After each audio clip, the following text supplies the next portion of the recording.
कि आप एक घोड़े का बिज़नेस चलाते हैं, घोड़े का व्यापार। जो राजा महाराजा थे वो पहले घोड़े से सवारी करते थे चलते थे। जो राजा जो होते हैं ना घोड़े से चलते हैं। व्यापार पूरे भारत में बढ़ गया है मेरा। कौन-कौन से क्षेत्र में आपका व्यापार फैला हुआ हो गया राजस्थान हो गया, पंजाब हो गए, है?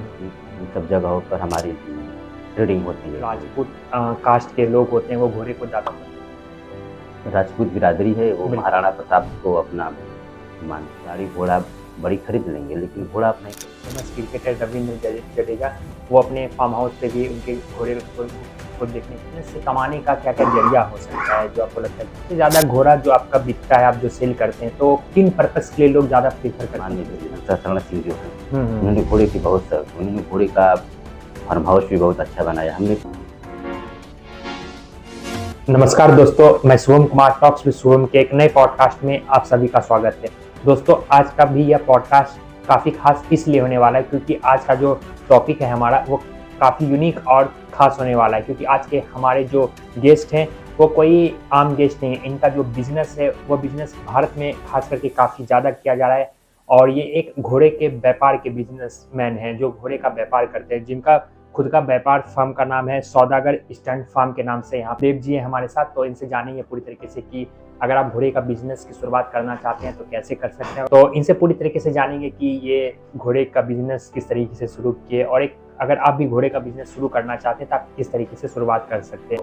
मेरा सवाल है कि आप एक घोड़े का बिजनेस चलाते हैं, घोड़े का व्यापार करते हैं, तो आपने बिजनेस की शुरुआत कैसे की? ये मेरा जो घोड़े का बिजनेस है ये बहुत पुराना है। मेरे दादाजी स्वर्गीय श्री राधा चौधरी जी ने स्टार्ट किया था और उनके देहांत होने पर ये इस प्रक्रिया को मेरे पिताजी लगातार कर रहे हैं और ये बहुत पुराना है। अगर माना जाए तो ये हमारा जन्म भी नहीं हुआ था उससे पहले से चल रहा है और हम लोग इस बिजनेस को बहुत एक शौक मानते हैं। उसको शौक के तरीके पर हम लोग करते हैं, हम लोग व्यापार के तरीके पर इसमें नहीं करते हैं, लेकिन अब इसको हम लोग बड़े लेवल पे ही कर रहे हैं। मेरा देव जी अगला सवाल है कि कोई भी बिजनेस अगर शुरू करना चाहते हैं तो उसके पीछे एक उद्देश्य होता है। तो आपका घोड़े का बिजनेस को शुरू करने का उद्देश्य क्या था? हमारा ये उद्देश्य था कि ये जो घोड़े का व्यापार है ये पहले तो पुराने के जो राजा महाराजा थे वो पहले घोड़े से सवारी करते थे चलते थे। जो राजा जो होते हैं ना घोड़े से चलते हैं। तो हम मेरे दादाजी एक राजा जैसे थे, गांव के चौधरी थे, मुखिया थे। उन्होंने उनकी सोच और उनके विचार जो थी वो राजाओं जैसे थी, इसलिए उन्होंने घोड़े की पहले अपने लिए लाए सवारी करने के लिए, घूमने के लिए। धीरे धीरे उन्होंने और लोगों की ज़रूरत बढ़ने लगी तो उसके धीरे धीरे धीरे धीरे व्यापार बढ़ने लगा। इस समय व्यापार पूरे भारत में बढ़ गया है मेरा। तो मैं जानना चाहूँगा कि आपका आपने जिस तरीके से बताया कि आपका जो बिजनेस है वो भारत में कई जगहों पे फैला हुआ है। तो मैं कुछ क्षेत्र का जानना चाहूँगा विशेष तौर पे कि कौन-कौन से क्षेत्र में आपका व्यापार फैला हुआ है? जैसे बिहार हो गया, हुँ। बिहार में हर क्षेत्र में, हर जिले में हमारे घोड़े की यहाँ से लोग ले जाते हैं। अच्छा। इंपोर्ट होता रहता है हमारे यहाँ से। हाँ, घोड़ा खरीदते हैं, वहाँ हाँ, से बेचते भी हैं जी। आपके पास हो।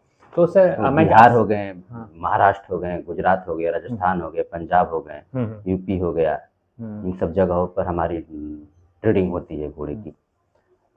मैं विशेष तौर पे जानना चाहूँगा, कहा जाता है कि जो राजपूत कास्ट के लोग होते हैं वो घोड़े को ज़्यादा पसंद करते हैं और आपके पास मोस्टली कई कास्ट से जुड़े हुए लोग घोड़े खरीदते होंगे, बेचते होंगे। तो मोस्टली आपको क्या लगता है कौन से कास्ट के लोग ज़्यादातर घोड़े को प्रिय रखना ये पसंद आपका जो क्वेश्चन है ये बहुत सही है, क्योंकि जो राजपूत बिरादरी है वो महाराणा प्रताप को अपना मानती है।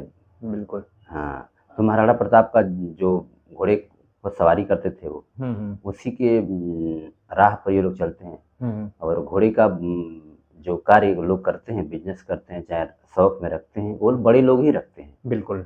तो पहले अब धीरे धीरे सब बिरादरी में ही ये चीज़ें फैल रही है, सबको शौक हो गया है। ये शौक की चीज़ें हैं। आप गाड़ी घोड़ा बड़ी खरीद लेंगे, लेकिन घोड़ा आप नहीं खरीद पाएंगे। बिल्कुल। और मैं देखा हूँ कि एक जो फेमस क्रिकेटर रविंद्र जडेजा वो अपने फार्म हाउस पे भी उनके घोड़े को देखने को मिलता है और घोड़े के शौकीन है वो भी। जी। और मेरा अगला सवाल है कि घोड़े का बिजनेस पूरी तरीके से करते हैं, तो घोड़े के बिजनेस से कमाने का क्या क्या जरिया हो सकता है जो आपको लगता है कि हाँ आप घोड़े कमाते की हैं? कमाने से जरिया हमारा तो यह है कि हम घोड़े लाते हैं बाहर से और इसको जैसे लोगों को डिमांड रहता है वो हमारे यहाँ से बुकिंग होती है और ले जाते हैं उसको। जैसे बड़े बड़े स्टंट फार्म जैसे गुजरात में चला रहे हैं, महाराष्ट्र में चला रहे हैं, पंजाब में चला रहे हैं, उनकी हमारे ग्रुप पर मैसेज आते हैं कि हमें इस कलर का घोड़ा चाहिए, ये चाहिए, इस बजट में चाहिए, उस बजट में हम लोग वहाँ प्रोवाइड करवाते हैं। तो सबसे ज्यादा घोड़ा जो आपका बिकता है, आप जो सेल करते हैं, तो किन पर्पस के लिए लोग ज्यादा प्रीफर करते हैं खरीदना? शौक के लिए और ट्रेडिंग के लिए। ट्रेडिंग के लिए? हाँ, बहुत लोग अपने शौक के लिए रखते हैं कि घर पर रखेंगे शौक के लिए। जैसे हमारे इस समय वर्तमान में ब्रजभूषण शरण सिंह जो हैं, उन्होंने घोड़े की बहुत शौक, उन्होंने घोड़े का फार्म हाउस भी बहुत अच्छा बनाया। हमने कई बार गया वहाँ पर घोड़े कम से कम 50 लाख के ऊपर के घोड़े वहाँ उनके वहाँ हैं। अच्छे ब्रीड के घोड़े हैं वहाँ पर, तो इसमें ब्रीड भी होती है। तो आपने ब्रीड की बात की, तो एक अच्छा घोड़ा पहचानने का क्या तरीका हो सकता है, उनमें किन किन चीजों का ध्यान रखना चाहिए? हाँ, उसकी नस्ल, उसकी बनावट पर हम उसकी ब्रीड हमें पहचान में आती है। जैसे राजस्थान में तिलवाड़ा है, वहाँ की जो ब्रीड है वो काठियावाड़ी जो होती है वो अच्छी ब्रीड होती है। वो ब्रीड इस समय भारत में सक्सेसफुल है। जो माना जाता है कि हमें तो उस चीज़ में उतनी अभी नॉलेज नहीं है, लेकिन मैंने पिताजी के साथ बैठता हूँ तो मुझे थोड़ी सी उसकी नॉलेज मिल जाती है। वो पिताजी बताते हैं कि घोड़े की कान से और ये किस ब्रीड का घोड़ा है। अच्छा, तो आपने जैसे ब्रीड की बात की, तो मैं चाहूँगा आपसे जानना चाहेगी ऑडियंस कि ये ब्रीड होती क्या है? ब्रीड जो एक होती है उसकी नस्ल होती है। हाँ, कि ये खानदान जो होता है ना, कि इस खानदान का जो है लड़का चाहे घोड़ा की इसकी जो परवरिश हुई ये इस तरीके का हुआ है, तो उनके बच्चे अच्छे अच्छे निकलते हैं।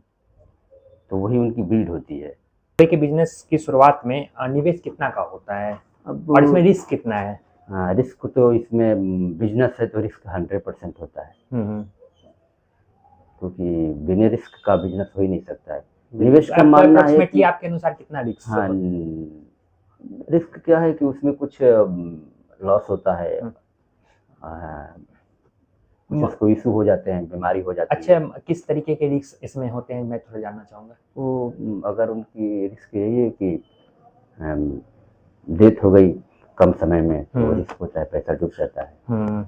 मान लीजिए मैं आपसे घोड़ा खरीदता हूँ और आपसे मैंने घोड़ा लिया और कुछ ही एक मंथ बाद उसकी डेथ हो गई या उसमें कुछ खराबी निकल गई या घोड़ा जिस लिए मैंने लिया था वो उसके काम लायक नहीं है, तो इस सिचुएशन में क्या आप पे वो चीजें ब्लेम आती है, हमारे हमारे पे रिस्पॉन्सिबिलिटी? देखिए, हमारे ऊपर तो वो कोई ब्लेम नहीं है। हाँ, और वो तो प्राकृतिक का नियम है। हाँ, जो लिखा रहता है वो होता है। हाँ, उसमें कोई लेकिन एक बिजनेसमैन के तौर तो फिर आप हमसे अच्छे संबंध आपके रहेंगे, हाँ, तो आप हमारे पास दोबारा आएंगे तो मैं फिर जो देंगे, अगर आप घोड़े आपको उसमें कुछ कंसेशन में कर लूँगा उसके लिए।